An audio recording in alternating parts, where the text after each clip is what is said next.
It was the beginning of the judgment of Israel through evil people, but God allowed it to wake up his people. And later on, I looked across the page of that I had opened when I prayed that week of 9/11, and I saw these words: the bricks have fallen down, but we will rebuild with cut stone. The sycamore has been cut down, but we will rebuild with a cedar. An old saint of God, a minister in New York City, was praying that week about September 11th, and he got the very same scripture. Is this the beginning of judgment? And this is the beginning of God calling us to something higher. I want to look at the revelation of this scripture and now take it to a whole new thing. The first harbinger, the fallen bricks, the first sign of the beginning of judgment. Ground zero was filled with twisted steel and glass, but something else.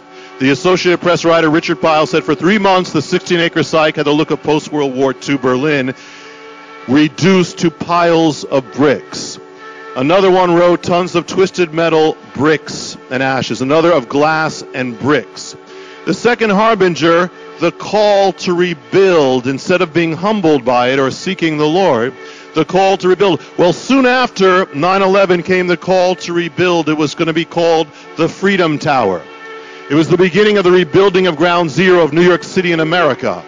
In fact, these words were posted over the ruins. A new icon will soon rise above Lower Manhattan's skyline called the Freedom Tower.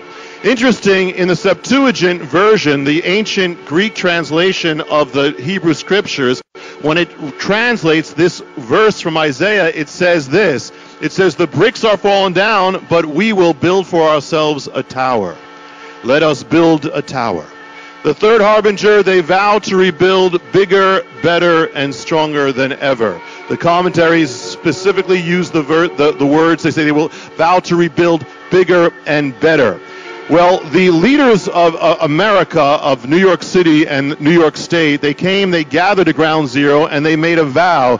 They said, we will build this great Freedom Tower. It will be bigger and better.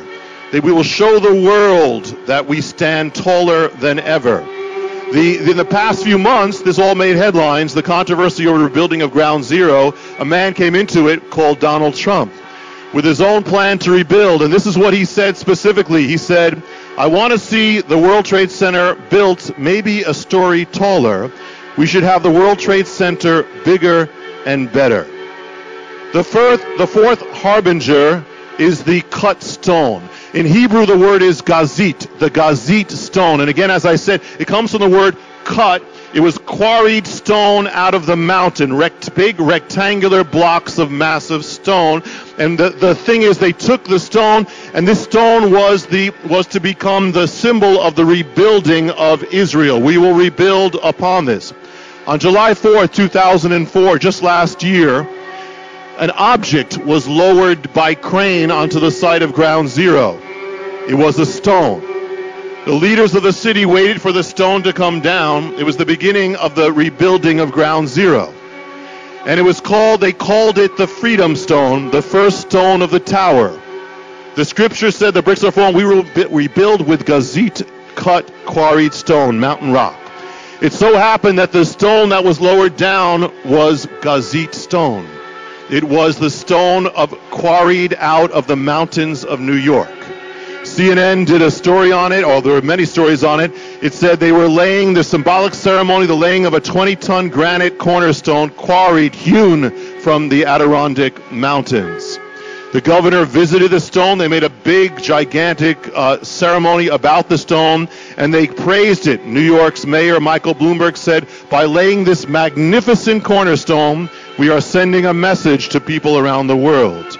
They did as the leaders did of Israel. They said, this stone will forever remain a symbolic cornerstone for the rebuilding of New York and the nation, all based on this stone. The fifth harbinger, the spirit of defiance. The commentaries go over and over again. This is all about a nation in lieu of God's hand with a spirit of defiance, specifically those words, the spirit of defiance. Well, on the day that they laid the cornerstone, as they did that, Governor George Pataki of New York said this. Listen to this. He said, on the day that as the quarried stone was being laid in the ground, he said, today, we, the heirs of that revolutionary spirit of defiance, lay this cornerstone. Lay this cornerstone. The sixth harbinger, the sycamore tree. The sycamore tree, well, as I said, with that we should be pretty safe because they don't grow. The biblical sycamore tree does not grow in New York or in these areas.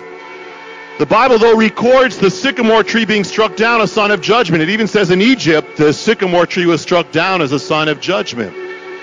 On September 11th, a freak event happened in the devastation. A steel beam from the North Tower was hurled from the sky.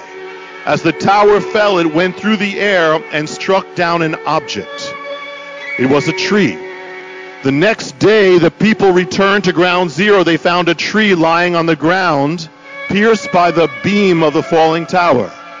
There at ground zero was a sycamore tree, struck down. It was the Western version of the sycamore tree, literally named after the tree in the Bible, after the tree of Isaiah 9, the harbinger of judgment. The sycamore has fallen. And strange, eerily, the people made this big thing of it. They made a display of it. They displayed the tree, not realizing what it was in the Bible. And they put it on display all torn up, its roots exposed. A very strange thing, as if to draw more attention to the sign. And a sculptor was commissioned to take the fallen sycamore tree and make a cast of it. And he poured metal into the cast. He cast it into bronze, the biblical metal of judgment. And even now it's being worked on, a bronze image of the fallen sycamore, the harbinger of judgment. And the plan is to display it on Wall Street. It's significant because Wall Street epitomizes America's financial prosperity, but it began with something called the Buttonwood Agreement. It was a contract they did to start the New York Stock Exchange in the 18th century. Buttonwood is another name for the sycamore tree. They first met under a sycamore tree to start the New York Stock Exchange. And now there will be a symbol of a fallen sycamore tree on Wall Street. On the same ground zero, you had three of the four harbingers, the fallen bricks, the gazit or quarried stone, and you had this fallen sycamore tree struck down in the first attack. But there's one more. There was the cedar tree. The seventh harbinger, the cedar tree. In the Bible, the word is erez, the erez tree. The sycamores have fallen, but we will replace them with cedars. We will put cedars in their place. Now, the cedar was grown in Lebanon. We all know the cedars of Lebanon, but they do not grow in our parts of the world, so we're safe, it would seem. The Hebrew word for this, though, as I said, was erez. It means literally a strong tree. It was not only of the cedar of Lebanon, it's used of other trees. It means a strong, firm tree, the erez tree. The cedar of Lebanon is classified as a conifer tree. It's woody, it's strong, it's evergreen.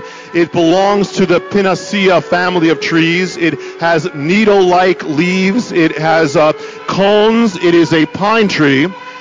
And it says, so they were saying the sycamore, okay, but we are going to put a tree that cannot be struck down. But the word is erez tree of the Pinnaceae family. Well, 2 years after September 11th, at the end of 2003, a strange sight was seen on ground zero. A crane, a different crane, was lowering a different object. The object was being lowered to a place where there had been a hole in the ground. It was being laid over the place where the fallen sycamore tree had been struck down. And the object that was being lowered down was a tree. It would have been natural to replace a sycamore tree with a sycamore tree, but instead the scripture says we will replace it with an erez tree. The object lowered was an erez tree, a conifer tree, the same as the cedar of Lebanon, an evergreen, the same as the cedar of Lebanon, a pine tree. The object was a tree of the Pinnaceae family that was the sister tree to the tree called the cedar of Lebanon. The same exact family came down. They put the erez tree on where the sycamore had grown. The sycamore has been struck down, but we will replace it with this tree.